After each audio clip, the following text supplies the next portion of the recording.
démarrer et pendant que les photos se prennent, on pourra peut-être profiter pour faire appel dans cette salle chauffée. J'avais des pressions je vais demander à Hicham Lamsika s'il veut bien être au secrétaire de séance s'il le souhaite, s'il veut bien, et de faire l'appel. Merci, monsieur le maire. Donc, monsieur le maire, Charles Baillot. Monsieur Hervé Bayard. Madame Marie-Christine Bourdieu. Monsieur Farid Eba. Madame Eliane Gateiron. Madame Catherine Piquet. Monsieur Gilles Chauvin. Madame Geneviève Dariussec, absente, donne pouvoir à monsieur Hara. Monsieur Babi. Présent. Madame Planchenou. Présente. Madame Lamaison. Présent. Monsieur Roufia. Présent. Madame Bory. Présent. Monsieur Hérault. Présent. Madame Bancon. Présent. Madame Arambat. Monsieur Pierre Merlet-Bounant.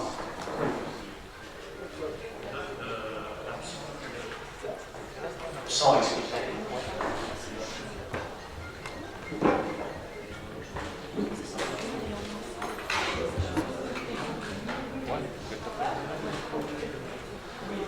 Alors, il est absent, je n'ai pas la procuration. Il a dû l'envoyer aujourd'hui. Monsieur Gourdeau. Madame Gass. Madame Gazot. Monsieur Lamsika présent. Madame Breck.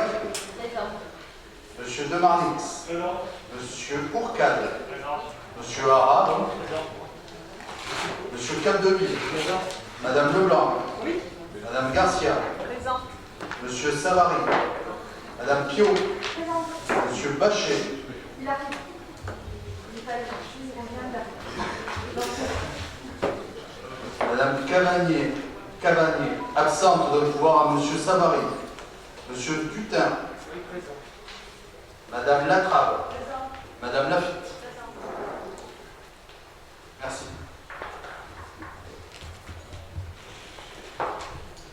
Alors, on va démarrer ce conseil municipal du 14 décembre. Je vous propose de prendre connaissance du procès-verbal de la séance du lundi 16 novembre et de me faire part s'il y a lieu de modification de paragraphes qui auraient pu être mal retranscrits. Y a-t-il des choses que vous voulez souligner, Madame Lafitte? Oui, merci Monsieur le maire. Ça n'a rien à voir avec le PV et je sais que ce n'est pas trop l'usage, mais est-ce que vous me permettriez de faire quelques remarques en propos liminaire de ce conseil municipal au nom de Marsan Citoyen? C'est sur quel... Pardonne-moi, c'est sur quel sujet? Le magazine M2M Mag et quelques erreurs que nous y avions identifiées.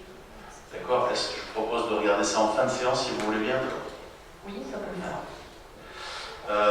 Alors, sur ce PV, y a-t-il des choses que vous voudriez... Donc, on va le soumettre au vote. Qui est contre? Qui s'abstient? Je vous remercie. Les décisions donnent lieu à un compte-rendu de décision pour les décisions prises entre le 8, 10 et le 11 et le 1er décembre. Avez-vous des remarques ou des questions par rapport à ces décisions? Madame Lafitte. Merci Monsieur le maire. Une simple question sur la 0243. Vous indiquez un montant optionnel.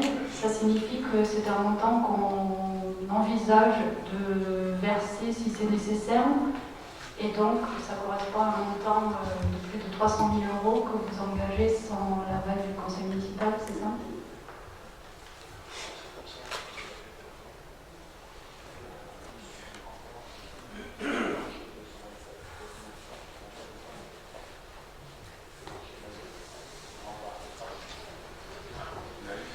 La question est sur le château de Nahuc. Il s'agit de faire des travaux sur les remparts sud, c'est-à-dire au bas du service des sports.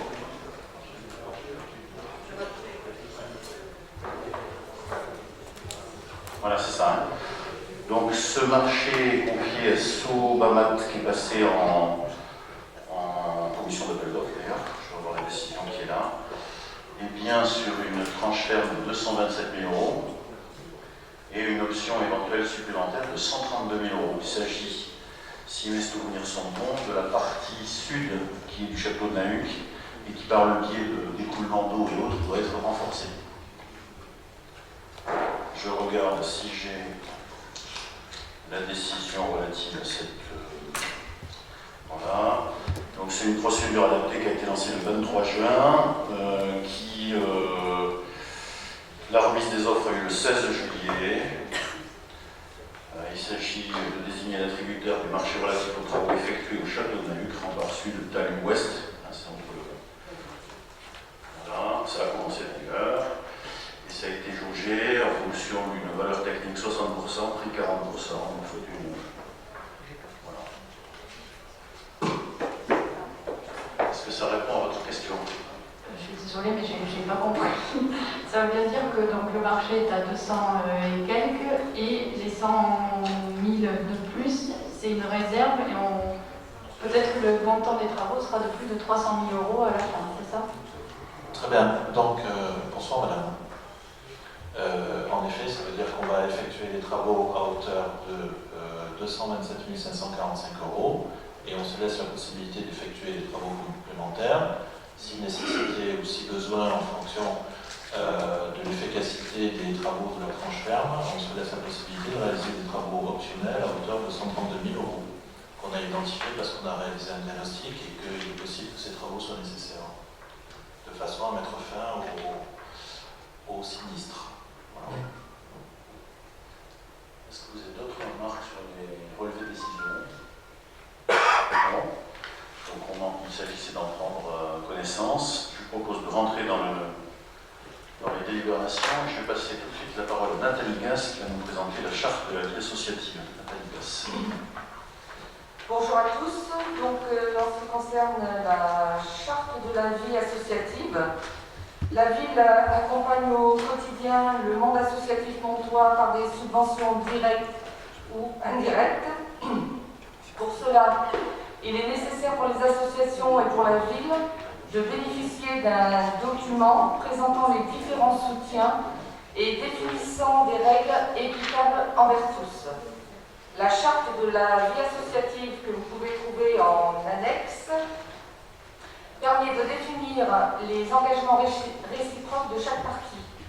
La précédente version, rédigée en 2016, nécessite tout d'abord une actualisation comme le nombre d'associations, quelques précisions comme les raisons du paiement d'une redevance forfaitaire ou le partage de locaux par plusieurs associations en raison du nombre croissant de ces associations. Et enfin, quelques évolutions qui ont été mises en œuvre depuis 2016, comme la gratuité de 2 salles de réception par an et par association, pour l'organisation de manifestations, ou le développement de la vie associative avec la mise en place des rendez-vous associatifs en centre-ville, l'accent mis sur la démocratie participative par le biais du Conseil local de la vie associative. L'accent est également mis sur le soutien de la ville aux différentes actions associatives dans les domaines de la solidarité, de la jeunesse, de l'éducation, du sport et de la culture. Nous vous demandons donc d'approuver cette charte.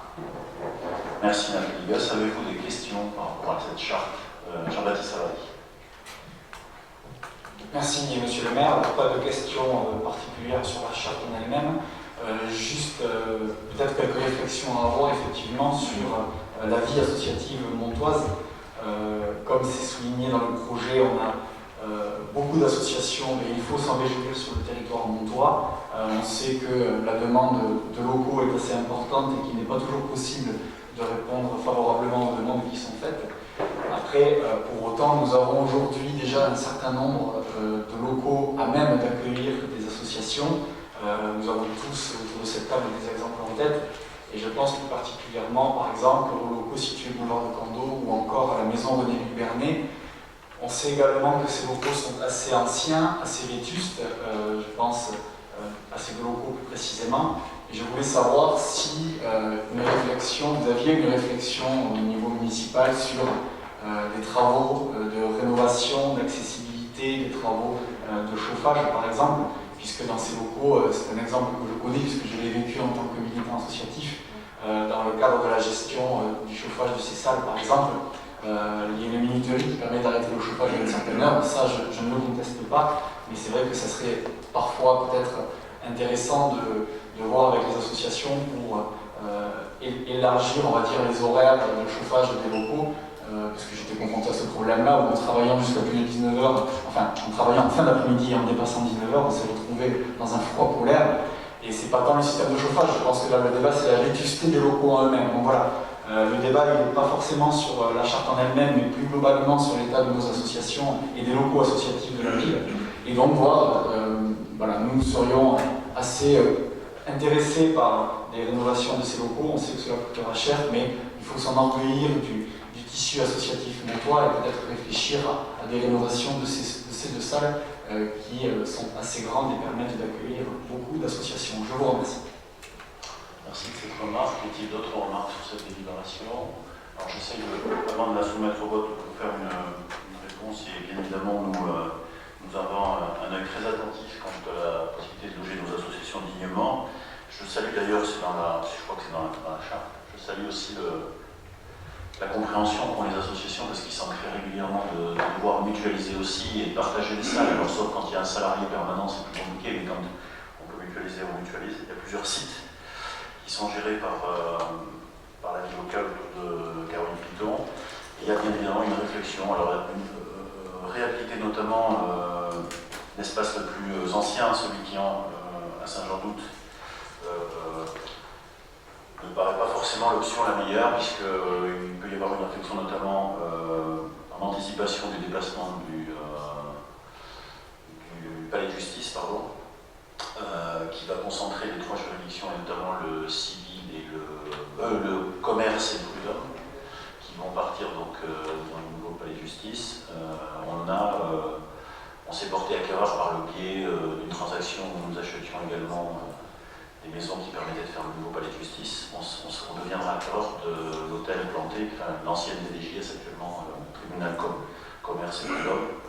Donc il n'est pas exclu en effet que les réflexions soient menées pour qu'on puisse investir ce lieu qui semblerait assez adapté à pouvoir loger des associations dans des conditions un peu plus modernes que celles qu'il y a sur l'espace de Saint-Jean-d'Août. Donc voilà les réflexions que nous avons par rapport à l'avenir des locaux associatifs. Je propose de voter cette délibération, de la soumettre au vote. Donc c'est la charte qui est contre, qui s'abstient. Je vous remercie. La délibération suivante est présentée par Claude Ibrec. Il s'agit d'une délibération assez classique que nous avons chaque année pour l'attribution d'une aide aux élèves qui sont des élèves de Mont-de-Marsan qui sont à l'école de l'IDEM à Saint-Pierre. Donc Claude Ibrec. Oui, merci Monsieur le maire. Alors comme chaque année, nous sommes amenés à renouveler la convention entre la ville de Mont-de-Marsan et l'association IDEM de Saint-Pierre-de-Mont afin de favoriser l'enseignement musical sur notre territoire. Pour l'année 2020-2021, sur à peu près 300 élèves, 25 montois ont déposé un dossier de demande d'aide. Et la ville de Mont-de-Marsan participera aux frais de scolarité de ces montois en leur offrant une aide de 50 € par élève. Donc nous vous demandons donc d'approuver cette convention et d'acter le versement de 50 € par élève montois. Merci Claude Ibrec. Y a-t-il des questions sur cette délibération, Madame Lafitte? Oui, merci Monsieur le maire. Est-ce que le même type d'aide est accordé aux autres élèves montois qui vont dans d'autres écoles de musique? Alors, de mémoire, forcément, il y a une aide directe puisque nous contribuons à plus de 300 000 € sur plus la mise à disposition des bâtiments sur l'antenne montoise du conservatoire de l'école de musique. Et après, l'autre école qui reçoit des élèves, c'est celle de l'IDEM. Il y a il me semble que sur l'agglomération, il y a soit en gestation, soit opérationnelle dans pas longtemps, une nouvelle école de musique qui pourrait voir le jour à Saint-Martin-d'Aunay, mais au moment où on se parle, c'est pas encore opérationnel. Donc les deux écoles qui reçoivent des élèves sont dotées. Une directement, c'est l'antenne du conservatoire avec une subvention importante, et l'autre c'est l'IDEM. Monsieur Aram. Oui, merci. Juste, ça ne veut pas dire de bêtises, je crois qu'il y a aussi l'école de musique de Coumont qui vont verser une petite subvention. Ouais. une subvention exacte, qui n'est pas forcément aux élèves, mais qui est une subvention globale comme les associations. Alors après, je parle vraiment de mémoire. Je crois que c'est les 3 écoles de musique du territoire. Il y en a une autre qui va être, je crois, liée au Bignou, Saint-Martin-Donné, qui devrait voir le jour bientôt. Voilà. Sur cette délibération, qui est contre, qui s'abstient, je vous remercie. Ensuite, Nathalie Casse pour nous parler des différentes subventions projets qui ont été attribuées au terme d'une commission de travail pour les associations. Nathalie Casse. Oui, donc comme nous l'avions déjà précisé lors du conseil municipal du 28 septembre dernier, malgré la crise sanitaire, nous avons tenu à maintenir les subventions aux différentes associations qui en ont bénéficié. Nous avions alors décidé de verser un total de 10 350 € de subventions au profit de 9 projets différents dans les domaines de la culture, des loisirs, de la mémoire et du sport. La ville s'attache tout particulièrement à aider les associations dans la réalisation de leurs projets, quel qu'en soit le domaine, surtout dans ces moments difficiles. Je ne vous apprendrai pas que l'activité des associations permet de dynamiser notre ville, apporte un développement personnel à chaque adhérent et crée du lien social. C'est pour tout cela que les élus siégeant à la réunion d'attribution des subventions projets ont répondu favorablement et à l'unanimité aux demandes des associations. Pour cette deuxième vague, nous avons reçu 5 nouvelles demandes dans les domaines aussi variés que depuis le mois de septembre. La somme totale attribuée est de 4 000 €. Vous avez le détail dans la délibération. Donc pour l'Union nationale des combattants, pour le renouvellement du drapeau de la section montoise pour 200 €. La Ligue de l'enseignement des langues pour l'organisation de formation au profit des associations pour un montant de 500 €. Le Stade Montois Omnisport pour la section hand pour acheter une machine pour nettoyer le ballon, qui permet de préserver le sol de la salle pour une valeur de 1 000 €. Le Stade Montois Omnisport pour la section volleyball pour la mise en place de l'Arena Beach à Ménas pour un montant de 800 €. Et enfin, l'association Centre d'art contemporain pour la valorisation de la collection permanente pour un montant de 1 500 €. Merci Nathalie Casse. Y a-t-il des questions sur ces différentes subventions projets? Madame Lafitte. Merci. J'en avais plusieurs, mais elles ont quasiment toutes été répondues par Madame Casse. Simplement 2 restantes. Quels sont les critères pour juger si l'action vise à animer la ville? Est-ce que c'est un critère général puisque les associations animent la ville de façon générale, ou est-ce que ce sont des critères spécifiques aux projets que les associations déposent? Et deuxième question, est-ce que les subventions qu'on accorde représentent l'entièreté du projet, ou est-ce que c'est une part du projet qu'ils présentent? Et dans ces cas-là, quels étaient les montants globaux des projets présentés? Et dernière question, mais je crois que vous avez répondu, mais je n'ai pas fait trop attention. Il n'y avait que 5 projets déposés, ou est-ce qu'il y en a eu d'autres pour cette vague? Alors, je crois avoir quelques réponses, mais je ne vais pas me prendre de risque. Je vais passer la question à Nathalie.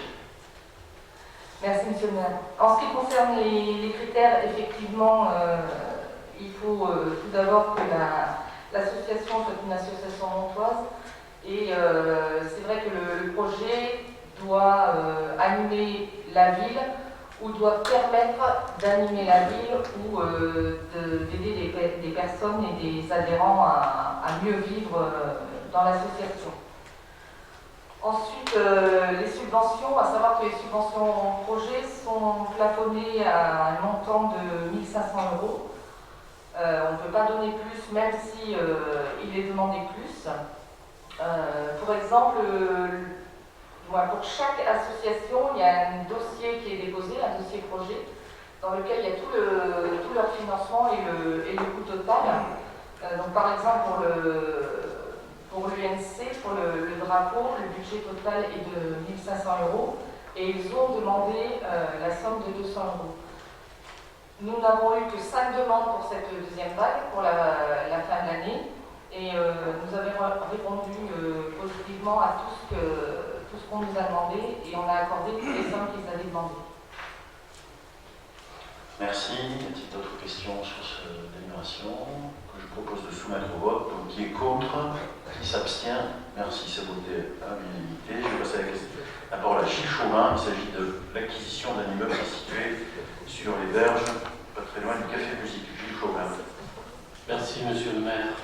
Dans le cadre du dispositif Action Cœur de Ville, la ville de Mont-de-Marsan a décidé de développer une stratégie immobilière visant plusieurs objectifs. On en a déjà souvent parlé dans cette enceinte. L'objectif de faire revenir bien sûr les habitants en centre-ville, mais aussi de proposer des loyers commerciaux attractifs ou encore de proposer des équipements publics qualitatifs et diversifiés. C'est pour ça que lorsque se présente la possibilité pour nous d'acquérir dans un périmètre intéressant un immeuble, on le fait. Donc l'immeuble concerné est cadastré AB 582 et au 4 rue du Maréchal Bosquet. Pour les anciens montois ou ceux qui connaissent, qui sont de mon âge, c'était l'ancien MAD. C'était une voie de nuit autrefois. Je ne sais pas si vous vous rappelez. Voilà. Je dois dire que l'Assemblée est tombée que tu connaisses. Moi, je ne suis jamais allé.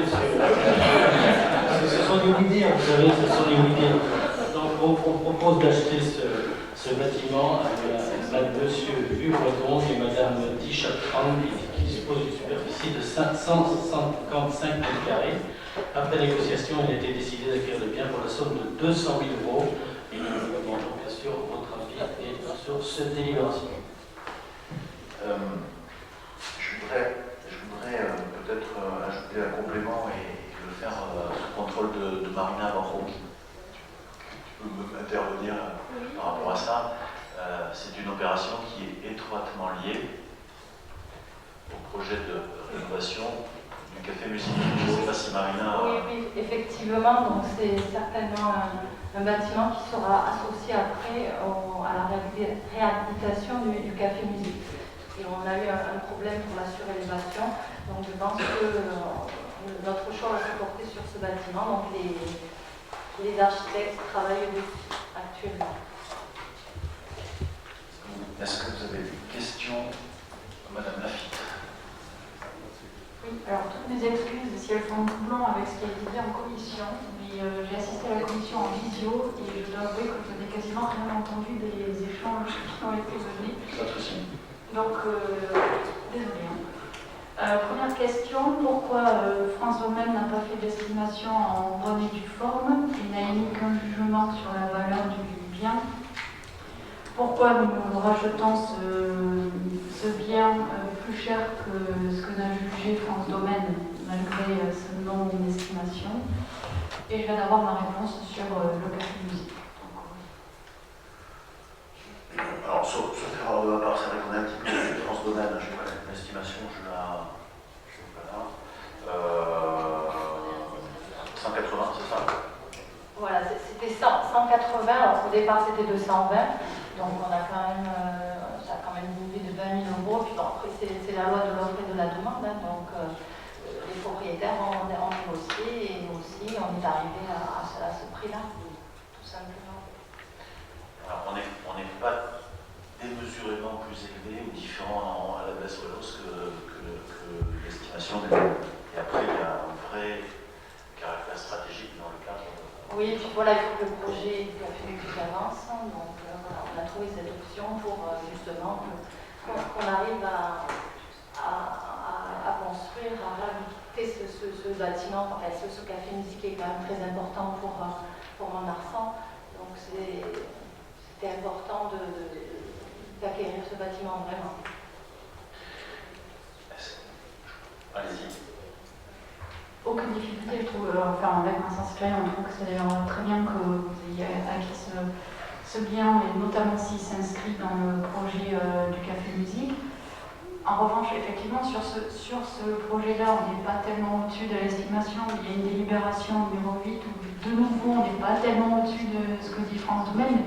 À force, de bout en bout, ça fait quand même une certaine somme et il s'agit tout de même d'argent public. Donc, certes, à chaque fois, c'est pas beaucoup au-dessus, mais constituent quand même des montants conséquents et bon, nous on s'inquiète un peu de ça. Je l'entends. Souvent, France Domaine est en deçà des prix du marché. J'ai besoin de toute votre aide pour négocier auprès de propriétaires privés qui voudraient brader au prix de France Domaine en permanence. C'est pas évident à trouver. En fait, il y a aussi la réalité des prix du marché. Je ne suis pas certain que si demain France Domaine vient estimer votre maison ou la mienne, on soit complètement en accord avec la valeur. C'est souvent ça aussi le décalage par rapport au marché. Et on essaye de se rapprocher de certains éléments. Sur cette délibération, qui est contre, qui s'abstient, je vous remercie. La prochaine, je vais demander à Nathalie Garcia de la présenter. Il s'agit de désigner des représentants de notre ville au conseil d'administration de la régie désormais régie personnalisée Festival Arte Flamenco. Nathalie Garcia. Merci, Monsieur le maire. Par délibération en date du 16 novembre 2020, le Conseil départemental des Landes a créé la régie personnalisée Festival Arte Flamenco, établissement public administratif doté de la personnalité morale et de l'autonomie financière. Celle-ci est administrée par un conseil d'administration composé de 12 membres titulaires et de 8 membres suppléants, répartis comme suit: 6 conseillers départementaux titulaires et 6 conseillers départementaux suppléants désignés par délibération du conseil départemental des Landes, un conseiller municipal titulaire et un conseiller municipal suppléant désigné par délibération du conseil municipal de Mont-de-Marsan, un conseiller communautaire titulaire et un conseiller communautaire suppléant désigné par délibération du conseil communautaire de Mont-de-Marsan agglomération, et 4 personnes qualifiées désignées par arrêté du président du conseil départemental. Il convient donc de désigner les représentants de la ville de Mont-de-Marsan qui siégeront au conseil d'administration de la régie personnalisée Festival Arte Flamenco. Merci. Et dans la continuité de cette délibération, je vous propose de désigner Nathalie Garcia comme représentante titulaire et Claudie Brec comme représentante suppléante. Est-ce que vous avez des questions? S'il n'y a pas de questions, je soumets au vote cette délibération. Qui est contre? Qui s'abstient? Je vous remercie. Gilles Chauvin pour l'acquisition. Il y a une abstention, s'il vous plaît. Pardon, j'avais pas vu. Une abstention de Madame Lafitte, pas de voix contre, donc c'est voté à la majorité. La délibération suivante, Gilles Chauvin pour l'acquisition du local de 34 rue Frédéric Bastiat. Merci Monsieur le maire. Cette délibération ressemble à celle de la numéro 6 de tout à l'heure. C'est dans le cadre de l'acquisition par la municipalité de locaux commerciaux disponibles à l'heure actuelle afin de faciliter l'installation de commerce dans notre ville. Nous avons la possibilité d'acheter 34 rue Bastia, l'ancienne librairie Caractère, qui fait 124 mètres carrés au sol, et nous avons négocié un prix d'achat à 150 000 €, en sachant également que nous sommes en mesure de peut-être d'acheter le local qui est à côté, qui est au 32, je crois, au 36, je ne sais plus le numéro, qui est l'ancienne ICODE et pour lequel nous avons mis un droit de prévention. Donc ça fait un linéaire intéressant dans cette rue Frédéric Bastiat pour qu'un commerce qui pourrait s'agrandir puisse s'installer là. Voilà, monsieur le maire. Merci, Gilles Chauvin. Y a-t-il Madame Lafitte? Excusez-moi, j'ai eu un moment d'inattention, monsieur Chauvin. Est-ce que c'est uniquement le local commercial qui est acheté ou l'ensemble du bâtiment?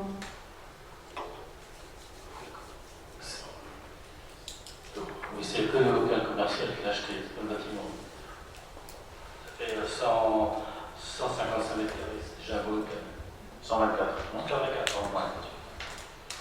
124 mètres carrés. Alain Bachet souhaite prendre la parole. Juste pour faire 2 remarques, une qui est liée au prix, on est dans la même problématique que tout à l'heure, et moi je considère que quand il y a l'acquisition de bien, il est normal que le propriétaire fasse valoir ses désirs, c'est tout à fait normal. Et la deuxième chose, c'est sur quoi il faudrait que nous nous mettions d'accord. Monsieur Chauvin a parlé de l'acquisition d'un local au 32 et 34, ça fait l'objet d'un débat que nous avions eu à la réunion de la commission urbanisme cœur de ville. Moi, je souhaite que nous nous mettions d'accord. Quand il y a des gens qui aujourd'hui souhaitent investir dans le cœur de ville de Mont-de-Marsan, si on peut éviter de faire valoir le droit de préemption, ça serait bien. Ça serait bien qu'on garde ces sommes d'argent pour des locaux qui sont vides et sur lesquels personne ne fait de proposition. Ça serait bien. Alors, je ne développe pas parce que je suis personnellement concerné. Vous pouvez développer, hein, moi, il n'y a aucun problème. Je suis personnellement concerné puisque j'avais fait une proposition d'achat sur un local situé au 32 rue Frédéric Bastiat et j'ai appris que la ville faisait droit de préemption alors que nous avions un projet pour faire l'animation, pour faire tout un tas de choses qui feraient que le centre-ville serait plus... voilà, ça compléterait ce qui se fait au centre-ville. Et je pense qu'il va être difficile, puisque vous avez abordé la question, M. Chauvert, de faire tomber le mur tel qu'il est en termes de séparation entre le 32 et le 34, parce que c'est un mur de soutènement, donc voilà, il y a peut-être des choses... voilà, moi je souhaite que nous actions le fait que quand il y a des gens qui veulent acquérir des mètres carrés commerciaux de logement, que le droit de préemption, on le passe et qu'on le fasse jouer ailleurs où il n'y a pas de projet d'acquisition et de projet d'aménagement. Ça serait quand même bien, de mon point de vue. C'est-à-dire qu'en fait, il n'y a pas de préemption. Parce que la préemption, c'est quand on veut faire en sorte que la collectivité puisse passer cette acquisition. Donc s'il n'y a pas... alors là, je vais vous dire très franchement, on va parler de ça. Je suis un petit peu gêné parce que ça vous concerne à titre personnel. Et je pense que vous l'êtes aussi, ou vous devriez. Bon, voilà. Donc ça me gêne ici qu'on soit dans cette position-là, je vous le dis très très franchement. Parce qu'il y a. Bon, voilà. J'essaie de faire dans l'intérêt général pour pas. Je n'interviens pas pour mon intérêt personnel. Je dis que ça serait bien que nous actions ensemble le fait que quand il y a des gens qui font des propositions d'acquisition de locaux pour aménager, pour faire. Pour du commerce, par exemple. Pour du commerce, qu'ils ont envie de faire. Ça, on va développer, qu'on les laisse prioritaires et qu'on conçoive le droit de préemption et l'argent pour acquérir sur des mètres carrés commerciaux où il n'y a rien qui peut se faire. Voilà. Alors, c'est ça ma question. J'entends. Mais pas personnel. Voilà. Donc voilà, il faut absolument qu'on dépasse cet aspect personnel. Je ne sais pas quel était le projet, si c'était un projet commercial ou peu importe. Le choix de préempter, vous imaginez bien, n'est pas dicté par la personne qui se porte acquéreur. Simplement, il correspond à une stratégie commerciale qui est avec 3-4 leviers. Le premier, et c'est le cas d'ailleurs pour ce bien-là, je ne rentre pas dans la technique des nivellements du mur porteur, etc. Je pense qu'il y a des solutions techniques à tout, il ne faut pas qu'elles soient prohibitives. C'est de remembrer des cellules. Pourquoi? Parce qu'on a vu avec l'étude, notamment les études qui ont été faites dans le cadre de l'Action Cœur de Ville, avec AID, nous avons vu que nous avions sur Mont-de-Marsan un tissu de cellules commerciales qui était plutôt du type échoppe, relativement petite, et qui ne correspondait plus forcément au concept store et aux velléités de tel ou tel type de commerce aujourd'hui. Donc on n'est plus sur des cellules qui doivent être vers 150-200 mètres carrés, voire plus. En hyper-cœur de ville, elles se comptent sur les doigts de la main. Donc quand une opportunité de remembrer de cellules peut intervenir, ça tombe sur vous, c'est pas de chance, mais globalement c'est dans ce cadre-là que l'on intervient. Le deuxième point, alors par exemple les locaux de caractère, la deuxième chose c'est agir, la deuxième stratégie, une stratégie à 4 ou 5 leviers, c'est d'agir sur le linéaire de restauration, le linéaire, c'est-à-dire quand on s'aperçoit que sur un seul et même linéaire, sur une séquence, on a une typologie de commerce qui est la même et qui peut peut-être nuire à l'attractivité du cœur de ville, on a aussi cette possibilité du droit de préemption, et c'est ce que nous avons fait clairement sur la pâtisserie Fourcade, pour éviter qu'il y ait, sans aucune d'ailleurs stigmatisation de tel ou tel commerce, mais éviter qu'il y ait de la restauration rapide qui vienne bloquer tout un linéaire, essayer de casser un petit peu et d'avoir une diversité. Le troisième levier, c'est contenir parfois l'installation de services dans le centre-ville au profit d'activités commerciales. Donc je ne rentre pas dans le détail de ce que vous souhaitiez proposer indirectement ou directement. L'idée, c'est de pouvoir privilégier plutôt le négoce, l'artisanat et le commerce, que le service type cabinet, agence bancaire, agence immobilière. J'ai absolument rien contre ce métier-là. D'essayer de varier un peu et d'être plus dans une démarche. Voilà, donc d'où la vigilance qu'on doit avoir sur le linéaire de Gambetta.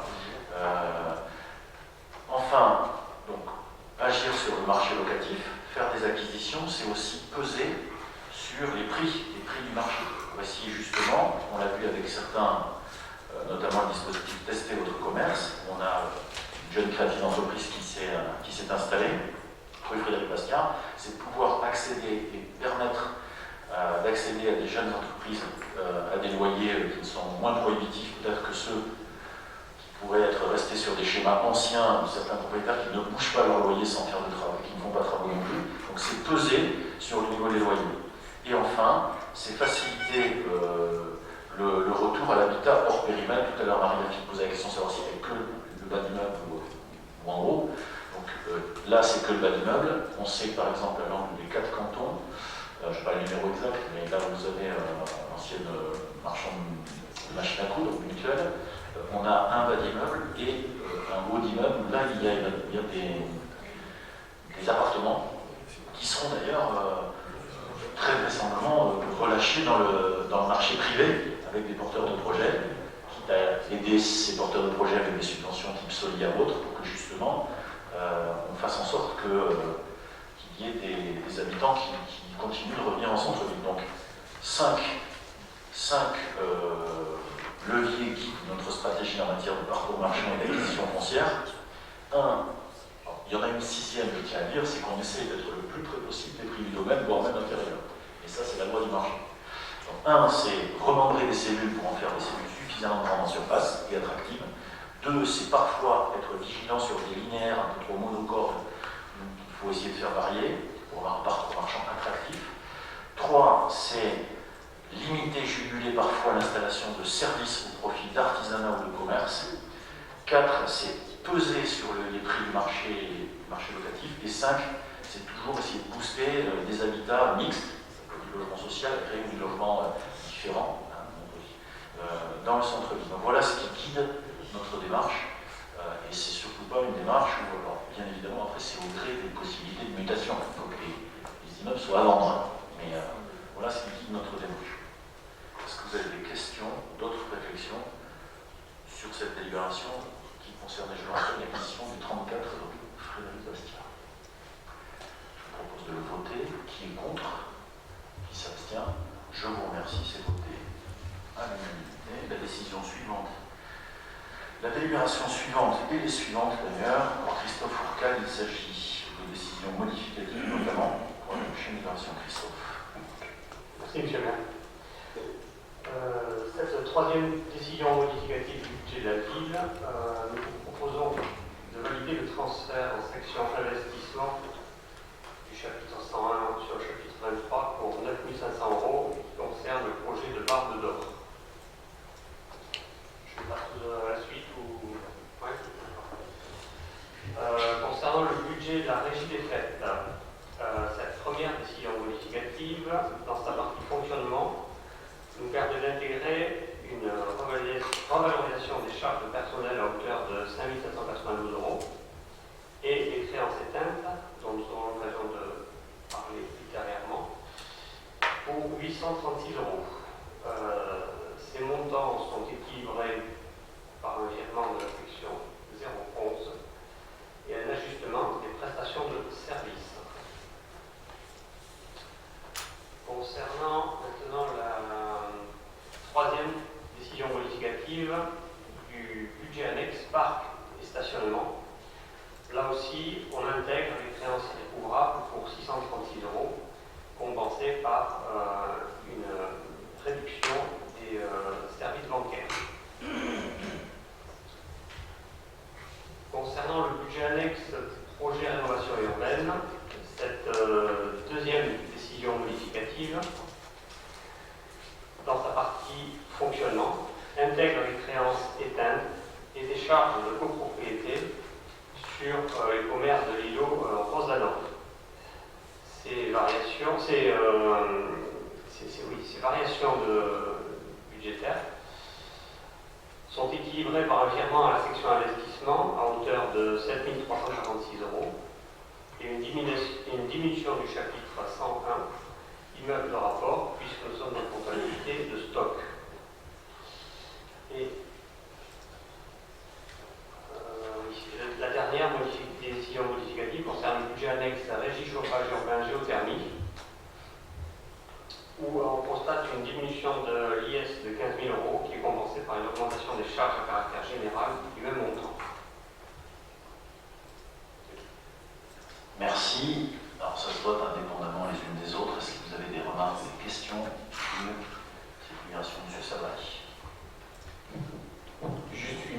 explication de vote. Nous avions voté contre le budget principal de la ville car dans son intégralité, il y avait des choses qui nous posaient des difficultés. Bon, en l'espèce, étant donné le contenu de la décision modificative, compte tenu que cela concerne notamment on va dire, de réorientation de crédit sur de l'investissement, nous voterons pour. Vous voterez pour. Donc sur cette alors, première décision modificative, là on parle du budget principal, qui est donc c'est la décision modificative du budget principal ville, qui est contre, qui s'abstient. Je vous remercie, c'est voté à l'unanimité.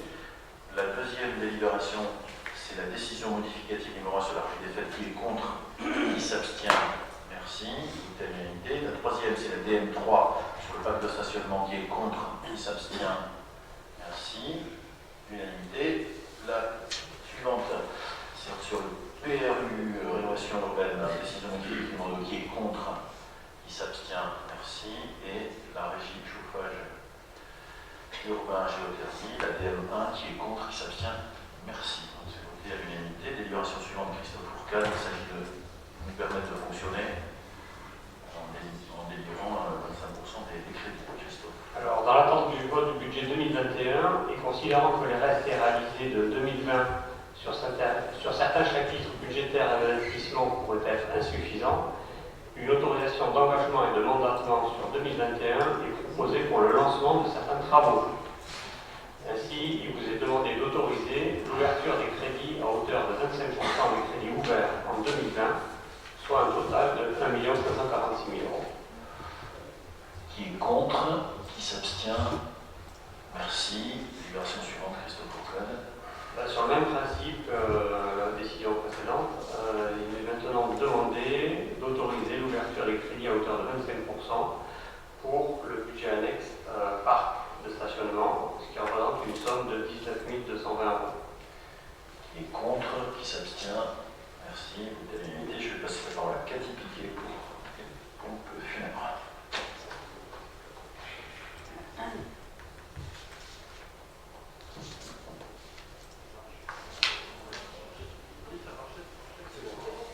Merci, Monsieur le maire. Donc, sur le même principe, nous demandons d'autoriser Monsieur le maire ou son représentant à engager, avant le vote du budget 2021, les dépenses d'investissement de travaux concernant les pompes funèbres, 25% du budget, soit 79 077 €. Merci. Qui est contre, qui s'abstient. Je vous remercie. Cathy Piquet, le Crédit d'Orient. Le Crédit d'Orient, nous demandons donc de voter 25% pour les dépenses d'investissement de travaux à hauteur de 47 513 €. Qui est contre, qui s'abstient. Je vous remercie. Géothermie, Cathy. Géothermie, même chose, nous vous demandons d'autoriser Monsieur le maire pour engager, liquider ou mandater le vote budget 2021 à hauteur de 25%, soit 165 612 €. Merci, Catherine Piquet. Qui est contre, qui s'abstient. Donc c'est voté à l'unanimité. Je passe la parole à Christophe Fourcade. Il s'agit du parallèle de ce que nous avions vu à l'agglo pour la révision des attributions de compensation entre ville et agglo. Christophe. Alors, les attributions de compensation constituent des reversements entre les communes et l'agglomération suite à des transferts de compétences qui ont été validés par le CLEC. Les attributions de compensation évoluent chaque année afin d'actualiser les coûts des services mutualisés. Et pour 2020, il faut actualiser les coûts de cette mutualisation des services supports qui concernent que la ville de Mont-de-Marsan et l'agglomération, et également intégrer l'ajustement du coût de la compétence jeunesse. Par rapport à 2019, le coût des services mutualisés a augmenté en 2020 de 160 000 €, essentiellement en raison de la création d'un poste dédié à la GPEC et un recalcul du service accueil Lacmette et l'ajout d'agents en ville qui n'avaient pas été comptabilisés à l'origine dans le calcul du service mutualisé.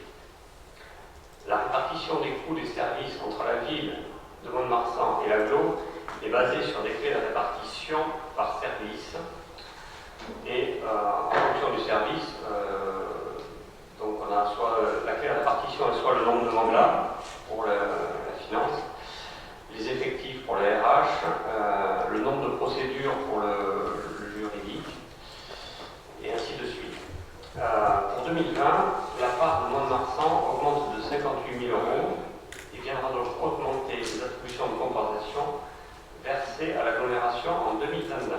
2021, vous avez sur le projet de libération le tableau avec la répartition des services mutualisés. Enfin, il nous convient d'acter la modification des charges liées à la compétence jeunesse transférée depuis le 1er janvier 2020 et approuvée par la CLEC du 27 janvier 2020 à 160 774 € et qui concerne uniquement les communes de Saint-Perdon et de Mont-de-Marsan. L'actualisation des attributions de compensation pour 2020 et 2021 se résume donc pour 2020 à l'ajustement de la mutualisation des services ressources à hauteur de 12 861 €, exclusivement pour Mont-de-Marsan, et de la compétence jeunesse pour 160 774 €, répartis entre 154 900 pour Mont-de-Marsan et 5 874 pour Saint-Perdon. Et pour 2021, l'ajustement de la mutualisation de 58 185 € pour Mont-de-Marsan. Merci. Y a-t-il des questions sur cette diversion? Qui est contre? Qui s'abstient? Merci. Marie-Christine Bourdieu pour la subvention à la Société des courses. Merci, Monsieur le maire. Donc, la ville de Mont-de-Marsan est propriétaire de l'hippodrome des Grands Pins. Cet hippodrome est exploité donc, par la Société des courses dans le cadre d'un bail emphytéotique. Donc, chaque année, la ville de Mont-de-Marsan, à travers cette subvention, aide la Société des courses de Mont-de-Marsan dans la promotion des sports équestres. Cet hippodrome, le site des Grands Pins, c'est un hippodrome qui représente un des plus vastes centres d'entraînement de France, avec l'activité hippique, donc centre d'entraînement, centre de formation. Donc ça génère plus de 200 emplois autour de cette activité. Donc la ville propose d'accorder la subvention d'un montant de 41 670 €. C'est le montant égal versé identique à celui versé en 2019 par la ville de Mont-de-Marsan.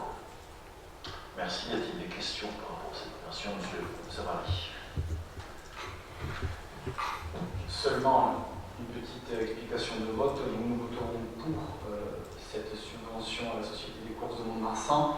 On sait l'importance qu'a l'hippodrome des Grands Pins, tant en termes de tissu d'emploi que de retombées autres pour la ville.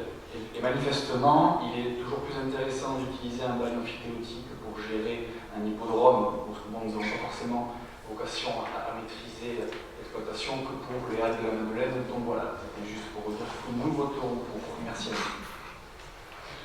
Très bien, puis nous pourrons, je l'espère, regarder les courses sur Wikidia sur un écran géant prochainement au Halles de la Madeleine ensemble. Avec la victoire de Millimain et puis de Genmos, puisque la jument est partie. Alors sur cette délibération, qui est contre? Qui s'abstient? Je vous remercie. J'invite toutes celles et ceux d'ailleurs qui n'ont pas pu avoir la chance d'y aller, parce que le Covid c'est pas évident, d'aller jeter un œil sur la nouvelle infrastructure sur laquelle nous avons accompagné à la fois la Société des courses, le PMU et autres. Il y a vraiment un espace de réception intéressant. Donc là, ça s'est voté à l'unanimité. Je vais passer la parole à Marie-Pierre Réseau pour le CCAS. Merci, Monsieur le maire.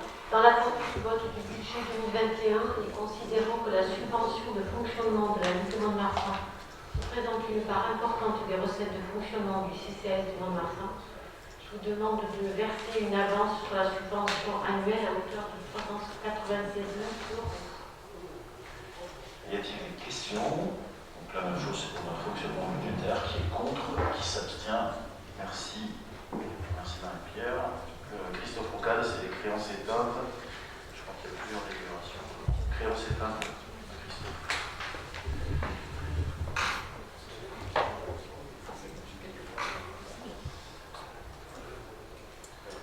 Il s'agit de délibération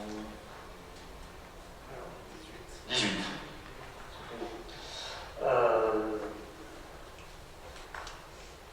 Dans le principe de la comptabilité publique et de la séparation de l'ordonnateur et du payeur, c'est le Trésor qui est chargé de recouvrer les titres émis par la commune et restés impayés. Ainsi, le trésorier principal de Mont-de-Marsan nous a communiqué la liste des créances datant de plusieurs années et donc il n'a plus enregistré le recouvrement. Il s'agit pour la plupart de situations de surendettement ou de liquidation judiciaire.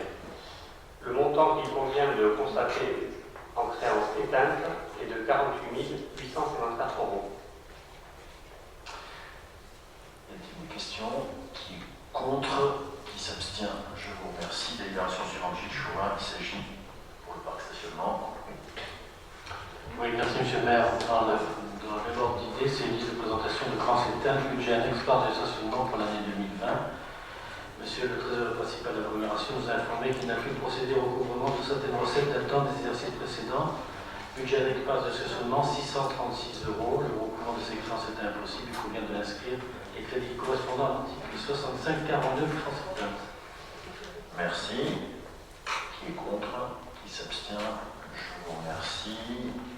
Même chose sur le projet de rénovation urbaine, Yann Darperon. Alors, dans la continuité, il s'agit d'une créance justement sur le projet de rénovation urbaine, une créance qui n'a pu être recouvrée à hauteur de 6 520,82 €. Et il s'agit d'une créance qui date de 2013 sur une vente de bois. Qui est contre? Qui s'abstient? Merci. Là, il s'agit de la régie des fêtes. Donc, Pascal Horry sur les délibérations. Merci, monsieur le maire. Juste en quelques mots, là il s'agit d'une créance éteinte qui a été inscrite au budget annexe de la régie municipale des fêtes et animations de 836,60 qui n'a pas pu être recouvrée par le trésorier principal de Mont-de-Marsan agglomération. Contre? Qui s'abstient? Merci. Hervé Vaillard sur l'instauration du principe de redevance réglementée. Merci Monsieur le maire. Il s'agit en effet d'acter le fait que nous installions une redevance réglementée pour chantier provisoire de travaux, enfin tous les dynamiques finalement, de travaux sur des ouvrages de réseau de transport et de distribution d'électricité et de gaz. Donc en fait, on applique simplement la loi qui fait que nous toucherons donc 0,35 € le mètre linéaire lorsque des travaux seront entrepris sur des ouvrages du réseau public de transport et distribution d'électricité. Et la même chose en ce qui concerne les ouvrages du réseau public de transport de gaz et du réseau public de distribution de gaz cette fois-ci. Y a-t-il des questions sur cette délibération? Alain Bachet. Vous nous parlez de redevance réglementée. Est-ce que c'est une obligation pour la collectivité de la mettre en place ou pas? Parce qu'on sait très bien que cette taxe supplémentaire, in fine, c'est les usagers qui vont le payer. Est-ce qu'il y a une obligation ou pas? Et concrètement, sur un chantier, ça rapporterait, sur un chantier banal, ça rapporterait combien d'euros? Si ça doit représenter 50 € par opération, ça ne vaut pas le coup. Si ça doit représenter pour la collectivité 1000 ou 1500 € ou plus, peut-être que les choses se discutent. Bon, voilà, parce que si ça doit rapporter pignon, je ne vois pas pourquoi on le mettrait en place. Voilà. Premièrement, ça constitue une recette pour la collectivité, M. Bachet, et donc c'est toujours intéressant d'avoir une recette lorsque la loi nous permet d'avoir cette recette, surtout que ça représente que 0,35 € le mètre linéaire, donc ce n'est pas forcément très important. Ensuite, en effet, c'est une possibilité que nous avons et nous l'appliquons. Et ensuite, la question, me semble-t-il, avait été posée en commission des finances, je ne l'étais pas, sur le montant que ça pouvait représenter. Je n'ai pas le chiffre, je dois évaluer, et on vous le communiquera par la suite. Nos services sont en train de recueillir les données nécessaires pour que vous disposiez de ce chiffre très rapidement. Voilà.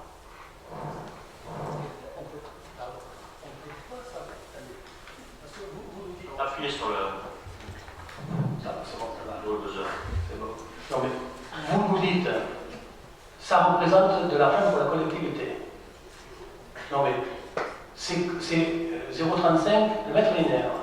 À un chantier, quand ils viennent, c'est EDF, c'est tout ça, là, ils viennent, est-ce qu'ils prennent, quand ils font un chantier, 100 mètres linéaires, ils en prennent 20, ils en prennent 25, c'est différent, et ça se multiplie combien de fois dans l'année? Est-ce qu'on a une estimation? Parce que si ça doit rapporter 200 € à la collectivité par an, de mon point de vue, passons-nous de mettre en place cette taxe supplémentaire.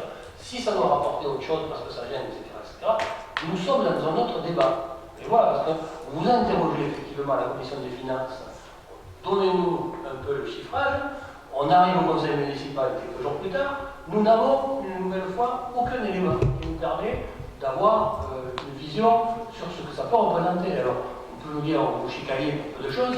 Non, on ne chicane pas pour peu de choses, parce que je l'ai dit tout à l'heure, in fine, c'est le consommateur, l'usager du service public aujourd'hui, qui va payer. Donc voilà, c'est de tout ça dont il s'agit. Voilà. Comme l'a expliqué M. Bayard, on va faire ce calcul-là. On a interrogé GRDF et tous les concessionnaires. Nous avons interrogé tous les concessionnaires, M. Vachet. On attend, la commission des finances est réunie, je crois, la semaine dernière, me semble-t-il.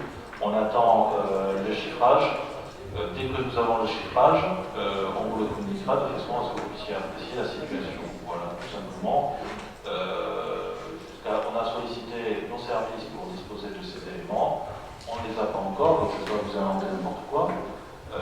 Dès qu'on les a, je vous promets qu'on vous les communique, ce qu'on a toujours fait lorsque vous avez posé des questions. On a toujours été transparent, on n'a rien à vous cacher. Alors, si vous le permettez, du fait qu'on n'a pas les chiffres ce soir, on s'abstiendra. Voilà. Et nous, on s'engage bien évidemment, dès qu'on les a, pour les transmettre. Qui vote contre? Monsieur Dutin. Oui, pardon. Ce qui est dommage, c'est-à-dire qu'on a souvent ce type de réponse. C'est-à-dire que le fait, c'est la moindre des choses, dans la mesure où on questionne, qu'il puisse y avoir des engagements pour nous transmettre les éléments sur lesquels effectivement nous nous questionnons. Et si nous nous questionnons, ce n'est pas sur des éléments anecdotiques, c'est sur des éléments chiffrés. Ce n'est pas la première fois qu'effectivement vous nous indiquez que vous allez nous les transmettre, dont acte, mais nous les transmettre effectivement lorsque nous les recevons tranquillement sur nos boîtes mail respectives, ça ne permet pas le débat que nous pourrions avoir là aujourd'hui dans le cadre effectivement de ce conseil. Vous comprenez bien qu'une fois qu'on a abordé ce sujet, on ne va peut-être pas y revenir toutes les 5 minutes à l'occasion d'un prochain conseil municipal. Donc le fait de nous dire on vous les communiquera, on est transparent, etc. Oui, alors d'abord dans quel délai les choses sont communiquées? Moi j'attends toujours qu'on me communique certains éléments que j'ai évoqués par exemple devant, mais c'était un autre lieu, donc je ne vais pas en faire état. Donc c'est vrai qu'on communique, on communiquera, ça sera fait, ok. Non, ne vous énervez pas, je parle Maître Horry, on parle de totalement autre chose que ça. J'ai eu ce que vous m'aviez communiqué, je parle d'autres éléments. Je vous voyais vous exciter sur la chaîne, et je n'aime pas. Alors, je ne m'excitais pas, je vous voyais vrombir. Bon. Donc, mais par contre, effectivement, moi, ce que je déplore, c'est qu'effectivement, ce type de questions, on nous dit on vous communique, et donc on n'a jamais de débat. Voilà. Donc je réitère ce que j'aime dire, on vous fera passer les éléments, au prochain conseil, on pourra ouvrir le débat. Je vous propose néanmoins, pour ne pas retarder, de passer au vote, et vous êtes complètement libre, en l'état de ce que vous souhaitez, pour vos informations que vous avez, de ne pas voter cette libération. Madame Lafitte. Oui, une simple remarque qui va un peu dans le même sens que Allez-y. ce qui vient d'être dit. On a déjà eu le cas en plus en conseil communautaire la dernière fois. Est-ce que c'est pas possible de la reporter à un moment où nous aurons les chiffres que vous communiquerez? Ouais, alors ce que je vous propose, parce que il faut aussi pouvoir avancer par rapport à nos services sur ces décisions-là, c'est donc de la passer au vote. Et encore une fois, je vous communiquerai des éléments par la suite, parce que je ne suis pas certain que ce soit quand même un enjeu qui soit décisif, mais on pourra alors vous êtes tout à fait libre de. Par ailleurs, je vous invite également, sur des questions comme celle-là, à ne pas hésiter, avant une délibération ou avant un conseil, à nous envoyer des questions très précises, et si on a le temps, on essaye d'y répondre, bien évidemment. Oui, vous l'avez posé en question en commission des finances, et on vous y répondra.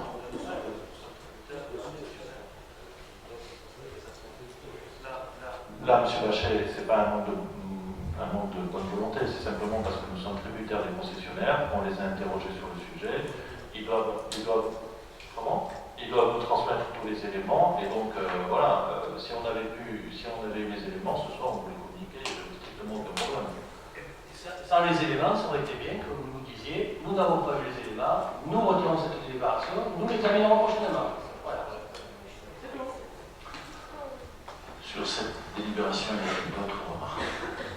Donc je veux poser au vote qui est contre, qui s'abstient. Donc il y a 1, 2, 3, 4, 5 avec une procuration, 6, plus Madame Lafitte, 7.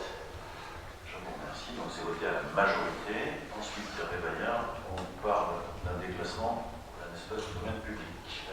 Donc là, il y a deux délibérations qui sont liées. C'est une démarche, je dirais, habituelle, puisque nous procédons à la désaffection et au déclassement du domaine public communal d'un espace vert, rue du Herbe des Bruyères, de façon à pouvoir le céder à un des riverains. Donc dans la délibération suivante, en effet, nous procédons à cette session. Cet espace vert représente 187 mètres carrés. Il est cédé à Madame et Monsieur Armengo pour le prix de 5 292 €. Sur cette délibération, y a-t-il des questions? Qui est contre? Qui s'abstient? C'est voté à l'unité. Délibération suivante, Hervé Lévin. Ça y est.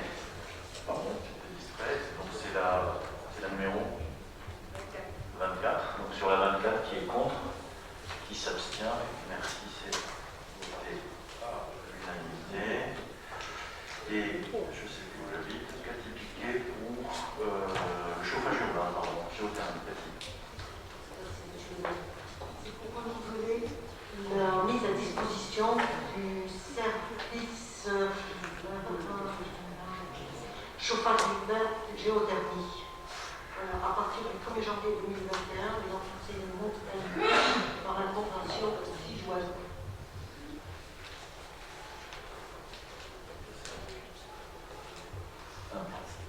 Madame Lafitte, vous voulez parler? Oui, merci. Je ne sais pas si c'est une erreur sur ma tablette ou pas, mais en tout cas, il n'y a pas l'annexe de la... Il n'y a pas la convention en annexe à la délibération. Donc c'est un peu délicat de se prononcer encore une fois. Cette convention de mise à disposition des services à Mont-de-Marsan Agglomération, ça fait l'objet d'une... C'est travaillé sans, j'imagine, en conseil d'exploitation.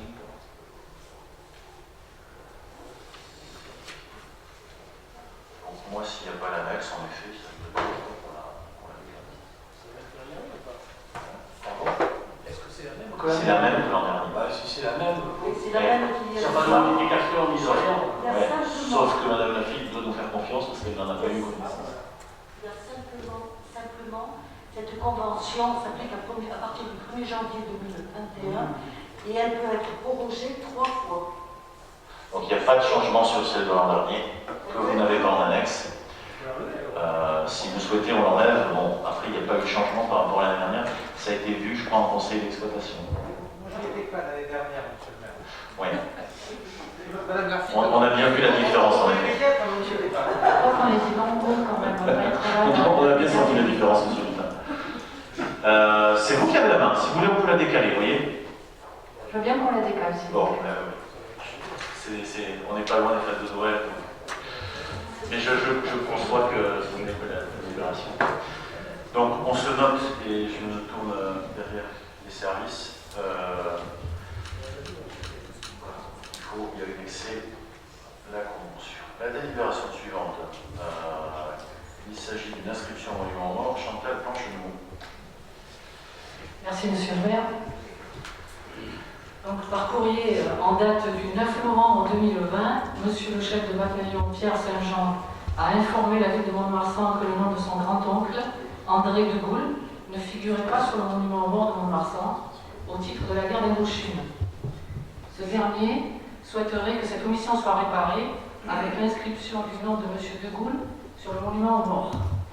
Pour figurer sur un monument aux morts, le combattant doit être mort pour la France, né dans la ville ou avoir son dernier domicile dans la ville. L'Office national des anciens combattants a fourni la fiche de M. André de Gaulle. Il est né à Toulouse le 5 mars 1925, domicilié à Mont-de-Marsan, route de Grenade, Villa Caprice. Il s'est engagé dans le maquis de Panjas dans le Gers, puis dans le corps franc-commiès. Il rejoint la 2e armée de l'âtre de Tassigny, surnommée Rhin et Danube, où il participe aux campagnes d'Alsace et d'Allemagne et s'envole à l'issue pour la campagne indo-chinoise.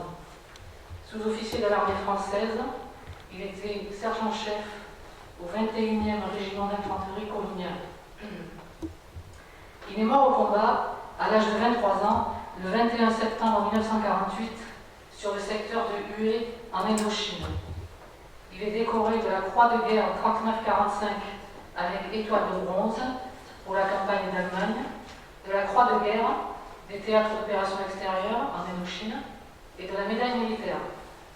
Il est enterré au cimetière du Centre.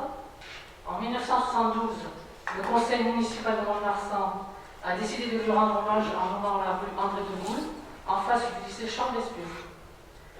Merci de bien vouloir nous autoriser à inscrire le nom de M. André de Gaulle sur le monument aux morts. Son nom se rajoutera aux 10 autres morts pour la France en Indochine déjà inscrits. Je vous remercie. Merci de cette présentation, Chantal Blancheneau. S'il n'y a pas de remarques particulières, M. Bachet. Bien, nous voudrions profiter de cette délibération pour vous interpeller, M. le maire. Nous sommes tout à fait d'accord qu'on puisse avoir un souvenir des morts de la France. Il y a une association qui, il y a quelques mois, vous a contacté pour l'inscription, la position de Saint-Pierre sur le mouvement, le mémorial des enfants juifs érigé à quelques dizaines de mètres d'ici. Vous avez, pour l'heure, fait silence sur la demande des responsables de cette association.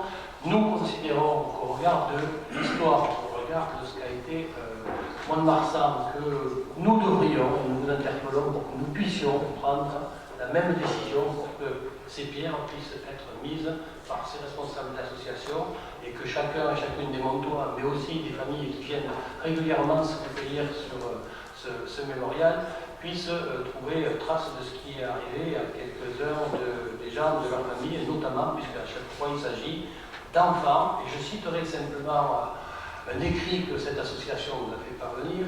Le mémorial des victimes de la Shoah appartient à tout le monde. Pour combattre racisme et antisémitisme, il est indispensable que le public soit totalement informé du martyre de toutes, en l'occurrence de toutes, puisqu'au départ il y avait quelques victimes, et il y en a 5 supplémentaires qui ont été retrouvées suite aux recherches de ces gens-là, soit que toutes ces victimes soient identifiées. C'est un droit, et nous considérons que c'est une obligation morale pour le conseil municipal de Mont-de-Marsan de répondre positivement à la demande que nous faisons ce soir. Merci de mettre en lumière l'action de cette association et tout particulièrement d'André Curculos dans cette cause-là. Alors, juste vous dire que cette demande, elle ne date pas d'aujourd'hui, elle date depuis le début, je crois que depuis un certain temps. Et donc, nous avons pris la peine avec Chantal Blancheneau de recevoir à plusieurs reprises, en effet, une petite délégation dont sur ce sujet-là, auquel nous sommes très sensibles. Ça correspond aussi à un travail pédagogique qui avait été fait avec les élèves et les professeurs émérites du lycée Lurby, et avec une œuvre aussi, une œuvre qui représentait un certain nombre en effet de ces pauvres enfants déportés ou disparus, et avec une signification notamment sur Édith Pierre qui était la suite, parce qu'il est évident les choses peuvent évoluer, il peut y avoir à nouveau des découvertes là-dessus. Donc nous les avons reçus à plusieurs reprises, nous les recevrons à nouveau parce qu'il n'y a pas de problème pour discuter de ça, mais plus dans une logique de respecter aussi le travail qui a été fait dès le départ par ceux qui étaient à l'initiative de cette démarche au niveau de l'œuvre. Il y a parfois des visions différentes de ce que doit être cette œuvre-là et on ne peut pas la dégrader ou la sortir de son esprit initial. Plusieurs sujets ont été abordés, notamment la pose d'un descriptif à côté de choses comme ça. Donc on est complètement dans la discussion avec eux, de là complètement dénaturer l'œuvre et sortir de ce qui avait été prévu au départ par rapport à cette œuvre-là. Voilà, il y a un pas à franchir que nous n'avons pas encore franchi. Peut-être vous me permettez, monsieur le maire, l'œuvre, c'est eux, c'est personne d'autre. Il y a monsieur Curculos, mais il y en a d'autres, et c'est eux l'œuvre. C'est ni la ville de Mont-de-Marsan, ni le département, y compris, qui ont financé ce qui a été fait. C'est l'association qui l'a financé. C'est eux qui ont fait effectivement l'œuvre, c'est eux qui en sont les auteurs, et c'est à eux, à mon avis, qu'il appartient de l'enrichir ou de ne pas l'enrichir. En l'occurrence, il demande simplement de l'enrichir. Il ne faudrait pas se réfugier sur des réponses qui, à mon avis, ne sont pas satisfaisantes au regard des méfaits de cette histoire victime dont ont été victimes ces enfants. Il ne faut pas retourner le problème. C'est eux qui demandent, c'est eux les concepteurs de l'œuvre. Et c'est eux qui doivent être respectés, et c'est à eux qu'on doit répondre positivement. Il ne faut pas chercher à s'enfuir. Je pense que c'est suffisamment grave ce qui s'est passé à cette époque-là, et on a le droit de se souvenir. Moi, je me rappelle solennellement sur cette question, il ne faut pas qu'on s'en échappe, et moi, j'attends une réponse positive de votre part. Je vais passer la parole à Chantal Blancheblanc, qui connaît aussi. Oui, alors, M. Bachet, moi, je ne suis pas d'accord avec vous. Ce n'est pas seulement l'association qui a créé ce monument. Le lycée du Ruy, avec les professeurs d'art plastique de Duruy à l'époque, avaient travaillé avec leurs élèves sur la conception de ce monument. Et en relation donc avec l'association de l'époque, qui a changé de nom depuis. Hein. Donc il ne faut pas dire que c'est uniquement l'œuvre de l'association, c'est pas vrai. C'est aussi le travail des élèves du lycée du Ruy. Mais ceux qui sont à l'origine, les élèves du lycée de Victor Duruy, ils ont été associés après la création de l'association. Mais écoutez, c'est dommage, il y a plein de gens qui ont travaillé, il y en a qui sont décédés. Ceux qui ont fait les recherches aux archives départementales, ce n'est pas les élèves du lycée Victor Duruy en premier lieu. C'est pas eux. Il y avait Madame Bussy-Espio qui y allait. Alors moi je connais parfaitement l'histoire, mais ce n'est pas parce que c'est mes amis que je ne l'ai pas. Mais là on a quelque chose de moral. Et moi je pense qu'il faut qu'on réponde positivement. Sur le projet lui-même, la structure du monument, ce sont les élèves, ce sont des classes d'art plastique du lycée du Ruy qui ont travaillé sur ce projet. En relation avec l'association, qui a changé de nom depuis. Hein. À l'initiative de l'association. Oui, ils ont travaillé à l'initiative de l'association. Oui, c'est pas eux leur propre fait, ils ont travaillé à l'initiative.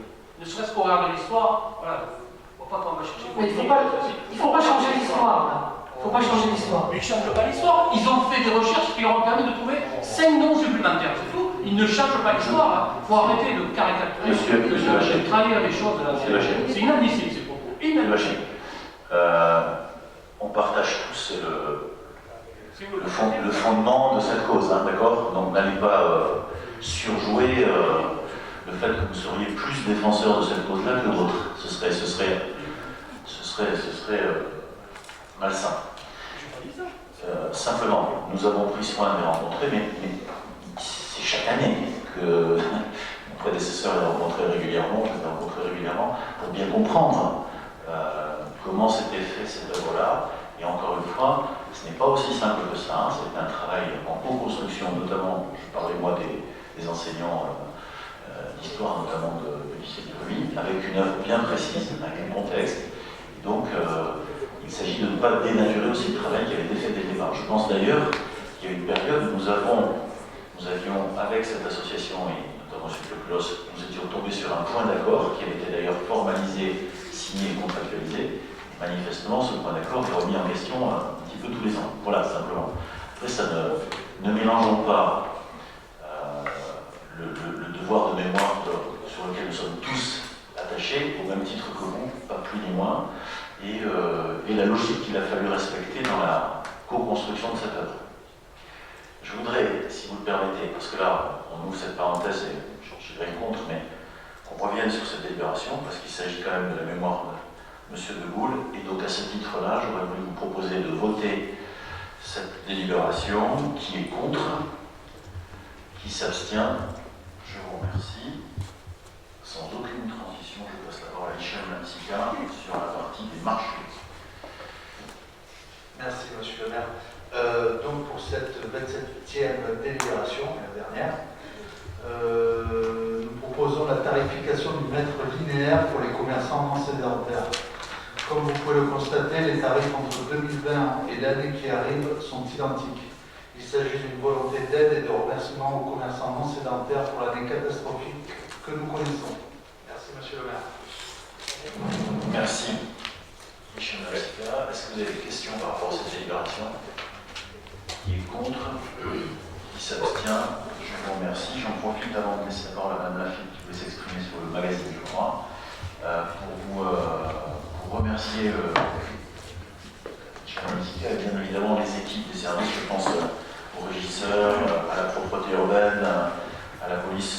municipales, aux ASVP, à toutes les personnes qui œuvrent pour que dans ces périodes un peu complexes où les protocoles peuvent changer de temps en temps, on puisse avoir un marché Saint-Roch qui a perduré et qui continue de pouvoir contenter tout le monde dans un contexte particulier. Donc Richard, si tu peux transmettre ces remerciements à l'ensemble des équipes qui sont sur le terrain. Ce sera avec plaisir, monsieur le maire.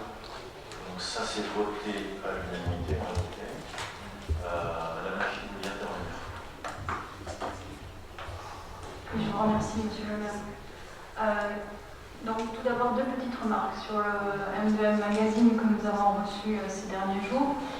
La première concerne la notion culture locale et tradition locale qui, contrairement à ce qui est écrit en page 9 du magazine, n'a pas été adoptée en conseil communautaire puisque suite aux propositions de réécriture de Marsan Citoyen, vous l'avez retirée de l'ordre du jour et elle n'a pas été représentée au conseil communautaire de décembre.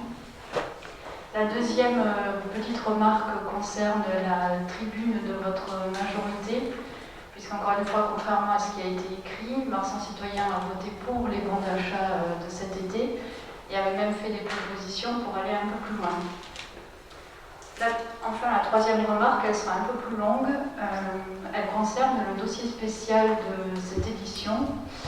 Parce que, alors que partout en France et encore à Mont-de-Marsan, vendredi soir dernier, des citoyens se mobilisent contre la loi sécurité globale et pour plus de liberté, vous avez décidé de consacrer 4 pages de ce magazine à la sécurité.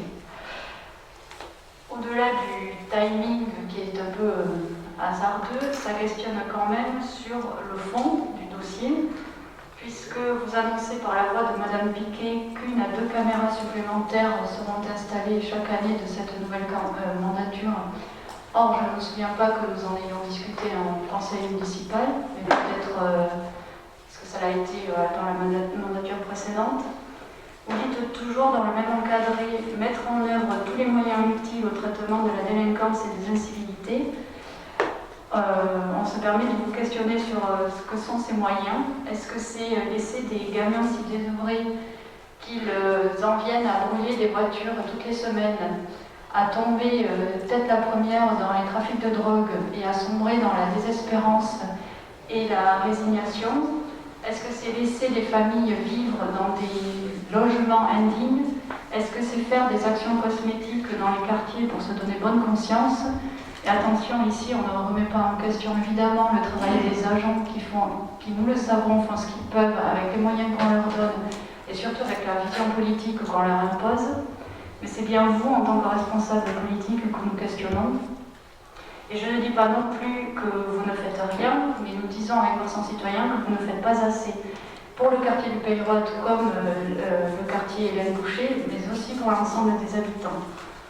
Mont-de-Marsan n'est pas une ville isolée, elle fait partie d'un pays qui s'inscrit dans un ordre mondial, qui relève maintenant plus du désordre que d'autre chose. Nous ne sommes pas exempts de toutes les difficultés qui sont rencontrées par ailleurs. Nos concitoyens vivent des moments plus que difficiles avec les galères quotidiennes et avec de profondes inquiétudes quant à leur avenir. Nous avons de plus en plus de personnes qui se tournent vers les associations de solidarité pour bénéficier de leur aide simplement pour se nourrir. Nous préparons un monde déplorable à nos enfants et aux générations futures si nous ne modifions pas radicalement nos modes de vie. Des gens en haut lieu spéculent sur cette misère sociale, économique, écologique et démocratique. Et ici, que faisons-nous? Nous contentons d'administrer la commune comme si de rien n'était. Le seul horizon que nous avons à proposer aux Montois serait celui des caméras de vidéosurveillance, celui d'agents municipaux de la police municipale qui travaillent main dans la main avec la police nationale, celui de permanence policière dans l'ensemble des quartiers de la ville, alors qu'on pourrait plutôt penser à des maisons de quartier qui seraient de véritables lieux de solidarité, d'entraide et de citoyenneté. Vous vous vantez aussi d'avoir 10 policiers municipaux en plus des ASVP, alors qu'en contrepartie, vous proposez seulement 2 postes d'adultes relais avec une mission de médiation dans les quartiers de la Mousteille et du Pays-Roth. Tout cela, pour nous, est très inquiétant. c'est d'autant plus inquiétant que lorsque nous activons le levier de la répression, c'est bien que celui de la prévention est un échec. Et il n'y a pas de quoi se vanter dans un dossier du M2M Magazine. Et ce soir, alors que la période est aussi lourde du fait de la pandémie et du contexte économique qu'elle est excitante, vu que nous aurions tellement de choses à inventer, nous nous sommes contentés d'un conseil communautaire, encore une fois très administratif, d'un conseil municipal, pardon, encore une fois très administratif, qui ne trace aucune perspective pour notre commune ni ses habitants, et encore moins pour les habitants des quartiers difficiles. Nous jugeons que nous ne sommes pas à la hauteur des enjeux et que notre commune n'est pas à la hauteur des enjeux, et nous le regrettons fortement.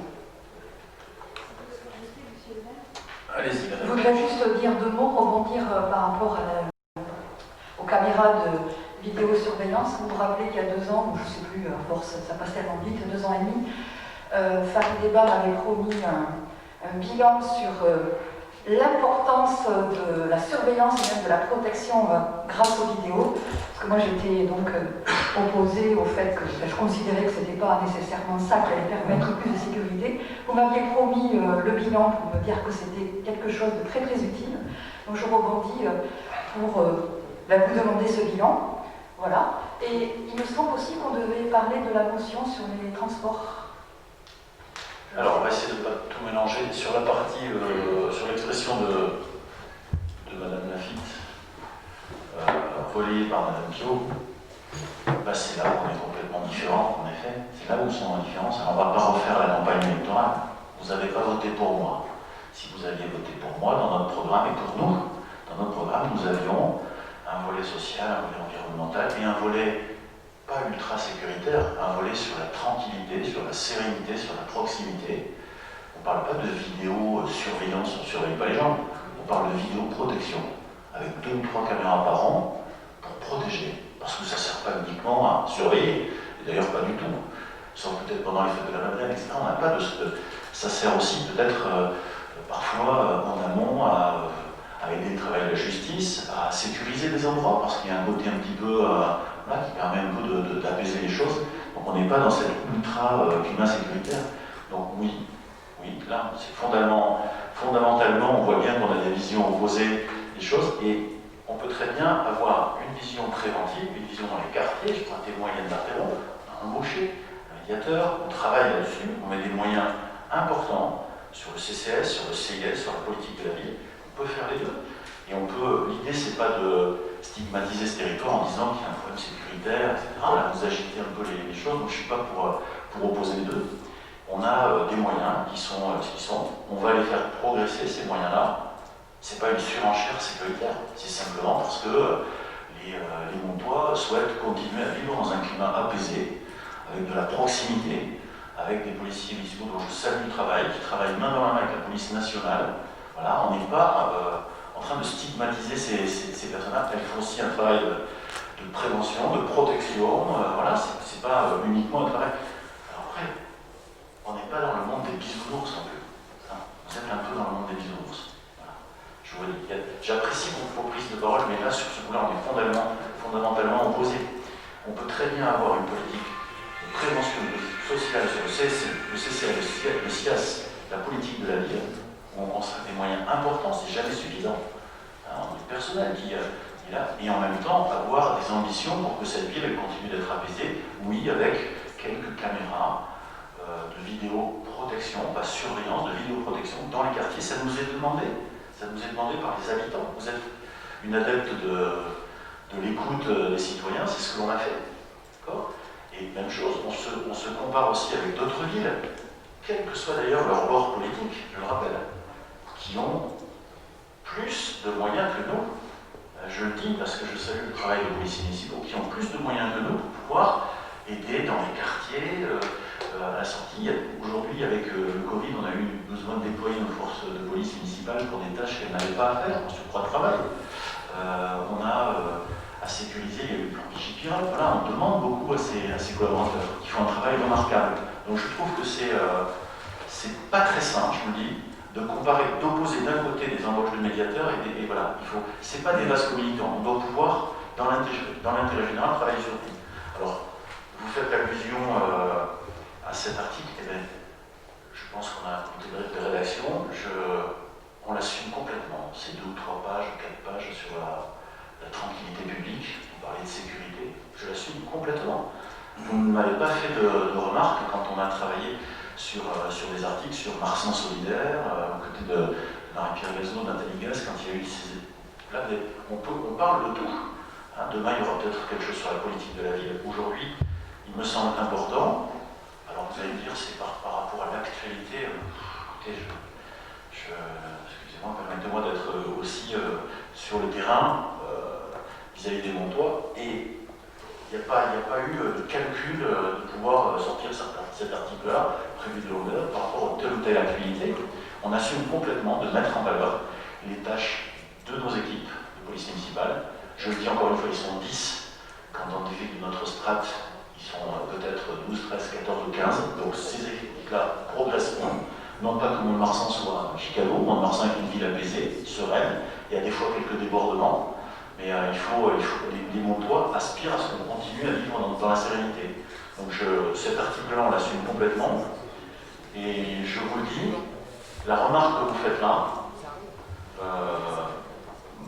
montre quand même que vous voulez opposer 2 choses différentes, essayer de voilà. Et je crois que c'est malsain par rapport au débat actuel. Voilà. Donc on peut très bien faire progresser la partie tranquillité publique, sérénité, calme, avec de la prévention, avec aussi des sanctions, tout en faisant des actes de médiation, en étant présent dans les quartiers. C'est jamais suffisant. Jamais suffisant. Il faudrait faire plus encore. Mais vous ne pouvez pas opposer les 2. Voilà. Donc je suis. Voilà. C'est intéressant que vous révéliez ici votre visage par rapport à ça, parce que là, on est fondamentalement opposés. Farid, si vous permettez. Farid Débat, et ensuite Mathieu Arnaud. Moi, c'était pas mon propos, c'était juste avant le bilan, puisque vous m'avez dit que c'était efficace. Je crois que je vais donner un conseil municipal, juste avant un conseil municipal. Vous avez donné un dossier où on avait fait les services. On avait récupéré toutes les données du commissariat. Alors, juste pour rebondir sur ça, la vidéo protection, on fait consensus maintenant, bien qu'il y a quelques années, on opposait politiquement les gens qui installaient des caméras et pas les autres. Je crois que M. Valls, on avait installé 120, je crois, sur les grilles. C'était assez énorme, et personne ne savait. Non, mais il faut le prendre. Non, mais moi j'avais été interpellé en conseil municipal alors qu'on était sur ce dossier-là. On a vu aussi un préfet qui à l'époque, M. Zabulon, je crois qu'il a été au cabinet de M. Hollande après. On a eu 60% de subvention pour développer la vidéoprotection sur Mont-de-Marsan, 17 caméras, c'est pas énorme. Il faut le prendre comme un outil dans le dispositif global de sécurité. Bon, bien sûr, pour élucider des affaires, on a un centre de vigilance, on n'a pas un CSU, on n'a pas un centre de surveillance urbaine avec des policiers qui sont 24 h sur 24 sur les caméras comme dans certaines villes. On a un déport d'images 24 h sur 24 vers le commissariat, et c'est le commissariat qui exploite ces images. S'il y a des affaires, a posteriori, ils viennent dans nos locaux de la police municipale pour réquisitionner les images, et ils en réquisitionnent beaucoup. On gère aussi, on fait la gestion des grands rassemblements comme les fêtes de la Madeleine, où c'est un outil indispensable dans la gestion de nos fêtes, ou bien les manifestations ou autres. Et bien sûr, comme soulignait M. le maire, c'est aussi pour diminuer le sentiment d'insécurité.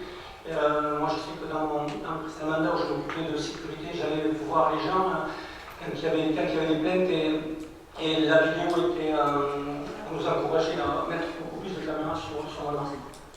Voilà, mais c'est un outil dans le dispositif global de sécurité, ça ne remplacera jamais les policiers municipaux. Il faut le prendre comme ça, mais c'est vraiment un outil. Voilà. Juste avant de donner la branche à Mathieu Arnaud qui souhaitait prendre la parole, compléter peut-être en appuyant sur la partie politique de la ville. Alors, deux choses très rapidement, parce que j'aurai l'occasion de présenter toutes les activités de la politique de la ville sur le conseil communautaire, donc je ne m'étendrai pas trop aujourd'hui. Mais simplement, la mise en place des caméras aux abords de l'école du Pays-Bas a vraiment assaini la situation. Nous avons nettement moins d'intrusions dans l'école, nous n'avons plus de vandalisme. C'est quand même appréciable pour les habitants de l'école. quand je dis les habitants, je le dis volontairement parce que entre les enseignants et les enfants, ils y passent une grande partie du temps. Ensuite, par rapport aux adultes relais, nous venons de les renouveler. Ils ont un rôle de médiation sur le quartier. Ils sont très présents. Ils font des rondes très régulières. Malheureusement, les incidents, ils ont lieu plutôt la nuit. Et nos agents ne travaillent pas forcément toute la nuit. Des activités d'accompagnement à la citoyenneté, du travail sur la parentalité, tout ce travail-là est fait par nos agents. Le service politique de la ville représente une douzaine de personnes qui sont très actives sur le quartier et je pense que il ne faut pas leur faire l'affront de dire que rien ne se fait et que rien ne se fait sur ce quartier. Je crois. Oui, merci monsieur le maire. Excusez-moi, je ne veux pas allonger les débats, mais j'ai l'habitude, mais là j'ai eu mal au ventre en entendant un certain nombre de choses. Quand vous parlez d'investissement cosmétique sur le quartier, de logement indigne dans lequel on laisse les gens, il reste beaucoup à faire, mais quand je vois le chemin qui a été parcouru depuis 2008 sur ce quartier, on y a refait 300 logements, on a refait les espaces publics, on a refaire l'école de l'Argenté, on a traité l'école du Pérou, on a fait un système, on a fait une crèche, on a fait le boulevard d'Arc, on a fait le quartier, on a investi, Yann l'a dit, dans le service politique des jeunes, on a fait des heures d'insertion sur tous les chantiers, on a installé la géothermie, l'énergie propre renouvelable pour ce quartier. Nous avons investi nulle part autant que nous avons fait sur ces quartiers-là. Nulle part, et c'est de manière incomparable. Oui, bien sûr qu'il reste des logements à rénover, bien sûr qu'il en reste. Voilà, mais enfin, je veux parler aussi quand même de ce qui s'est passé quand on est arrivé en 2008 sur le camp du Rond, le camp du Carré, qui s'appelait comme ça depuis 75 ans.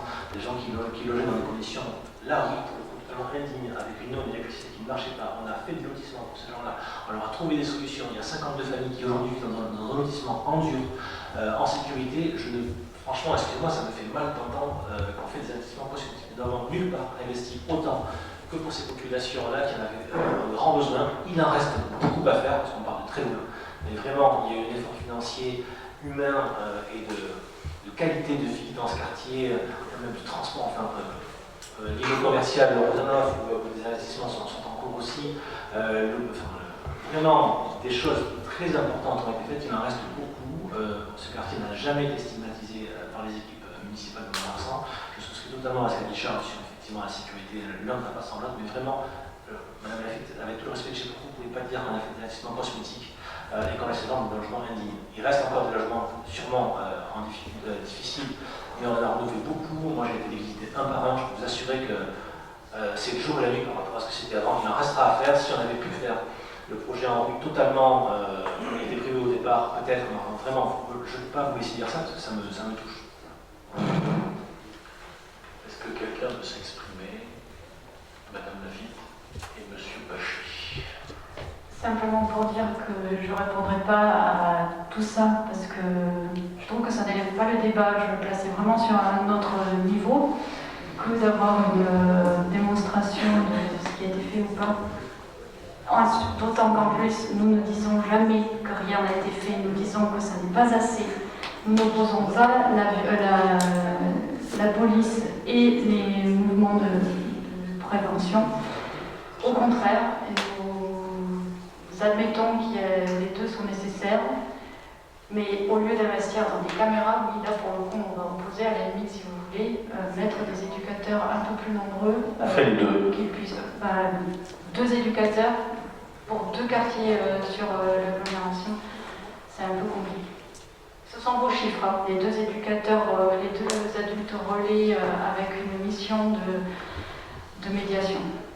Il n'y a pas que les adultes relais qui sont sur le quartier, Eliane. Mais il y en a un troisième qui a été recruté par l'Omnisport et qui intervient sur le quartier d'Amstel, qui intervient sur le collège du Ruy et qui intervient notamment aussi sur Rosanov.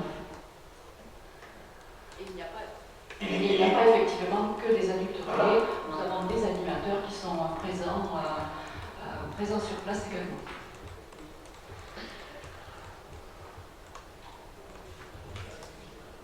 Le mot de la fin pour M. Bachet. Oui, si vous voulez. Non, mais moi je pense que ces questions-là, elles ne peuvent pas se traiter comme on les traite ce soir.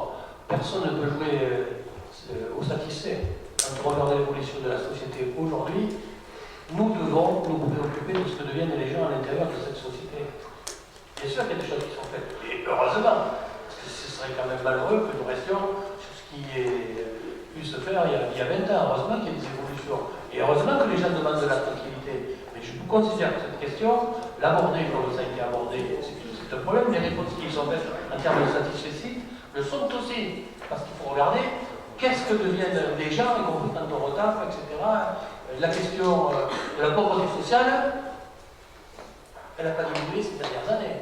Même elle s'accroît aujourd'hui. Donc c'est ça qu'il faut changer. Ce qui est important à l'approcher, c'est de regarder ce qui a été fait aussi. C'est pas seulement l'intervention de la ville, il faut effectivement qu'il y ait des efforts plus soutenus de l'État, notamment en matière d'éducation qui fait débat aujourd'hui. C'est de ça dont il s'agit. Éducation, travail.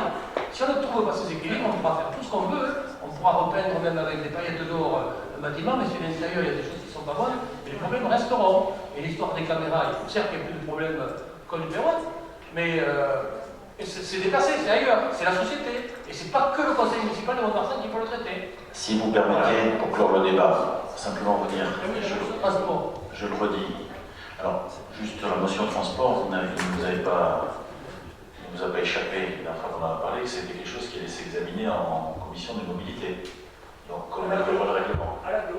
Voilà, non mais, il y a une commission mobilité, c'est là qu'on l'examinera, et que la commission dans laquelle certains d'entre vous sont présents jugeront du bien fondé de la présenter et de la pousser.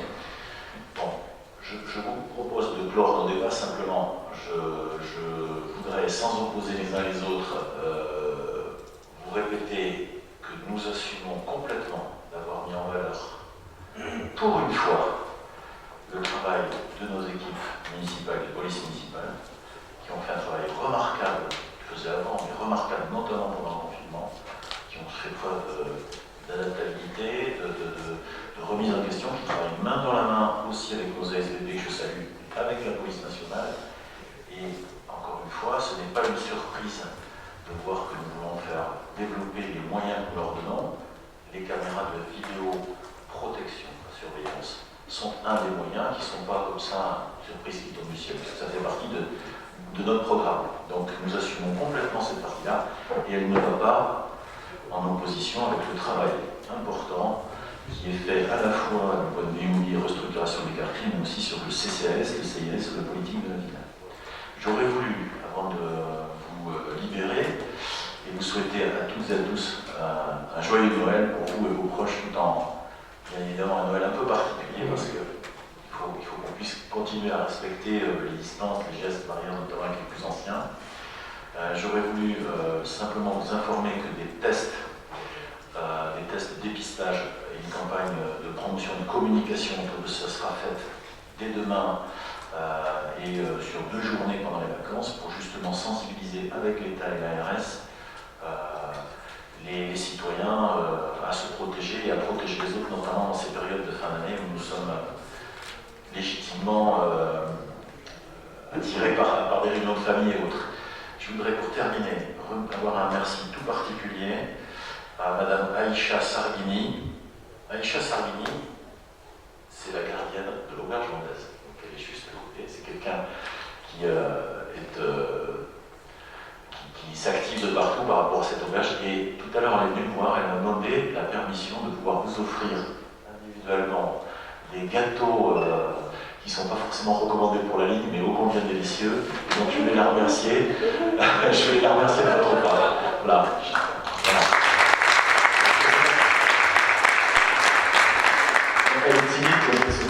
Je vous souhaite une bonne soirée, et donc il y a des gâteaux.